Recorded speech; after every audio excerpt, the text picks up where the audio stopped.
Hello everyone, this is Urvashi Chauhan and you are watching Courts Today by Livelaw, your one-step destination to all legal developments in the country. Coming to you with a brief of what all happened in the Indian courts today. The Supreme Court Vacation Bench comprising Justice Sudhanshu Dholiya and Justice K.V. Vishwanathan today refused to entertain an urgent mentioning by Advocate Ashwini Upadhyay challenging the notifications of RBI and State Bank of India that permit exchange of Rs 2000 currency notes without requirement of any identity proof. The bench stated that it would not take up such matters during the vacations and allowed Upadhyay to mention the matter post the summer vacations. If you remember, just 2 days ago, Upadhyay's plea was dismissed by the Delhi High Court.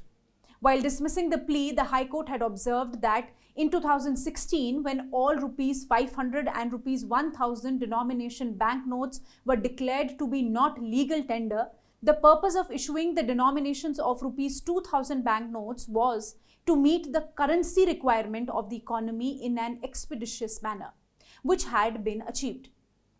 Thus, the government's decision not to insist upon requirement of identity proof could not be considered as arbitrary or something which encouraged black money or money laundering, etc.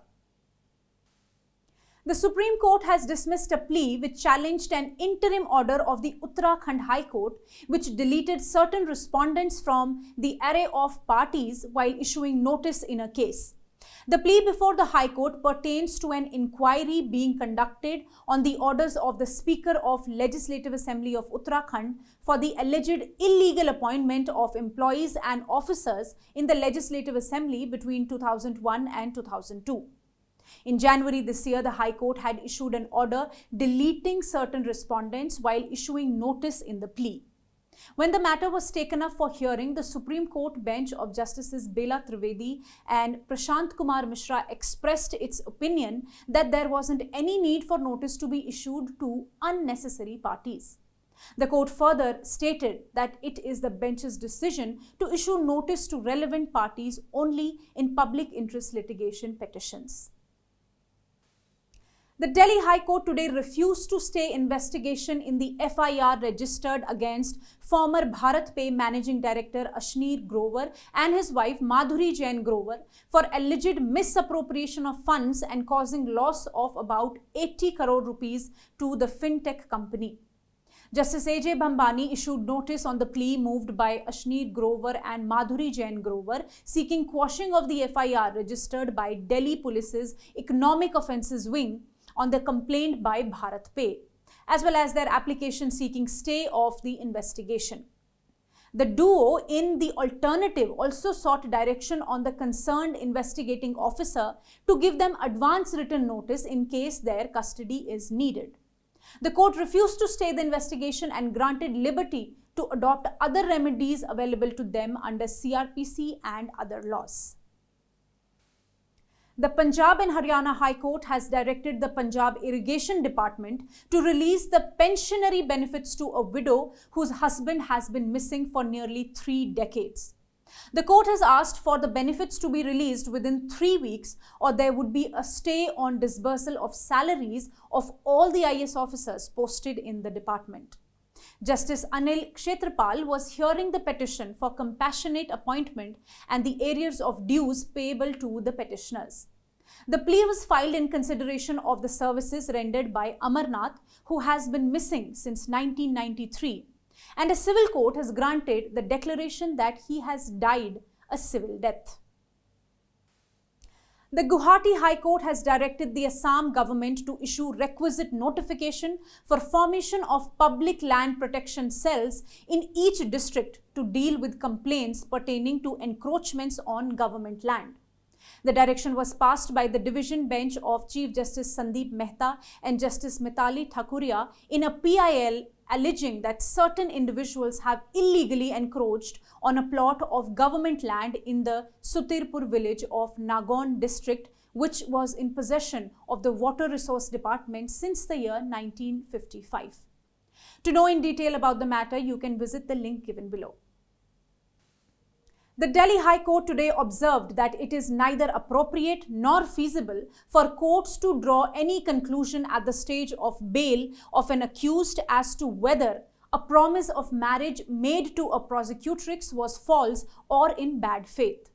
Justice Anup Bambani also observed that such a finding or decision must await a thorough assessment and evaluation of evidence to be led by the parties at the trial.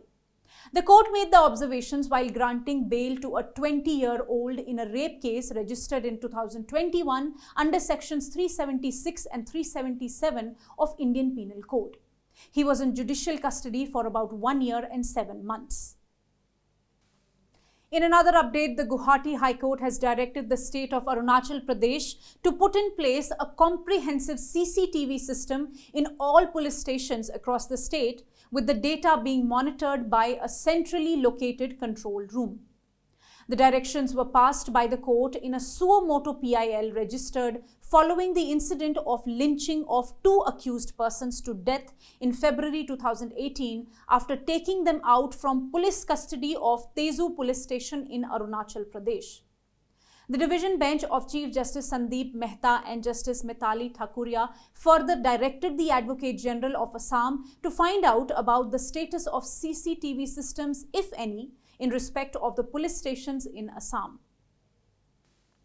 And now coming to an update from the Allahabad High Court, which has granted bail to an accused booked under the UP Prevention of Cow Slaughter Act by observing that the prosecution had not demonstrated with cogent evidence that the substance recovered was beef or beef products.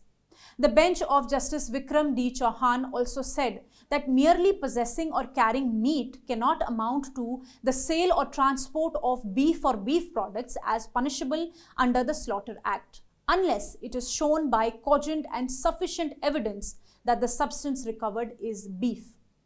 With this, the court granted bail to Ibran, who was arrested in March this year in connection with the alleged recovery of 30.5 kg of meat and was booked under the UP Prevention of Cow Slaughter Act of 1955.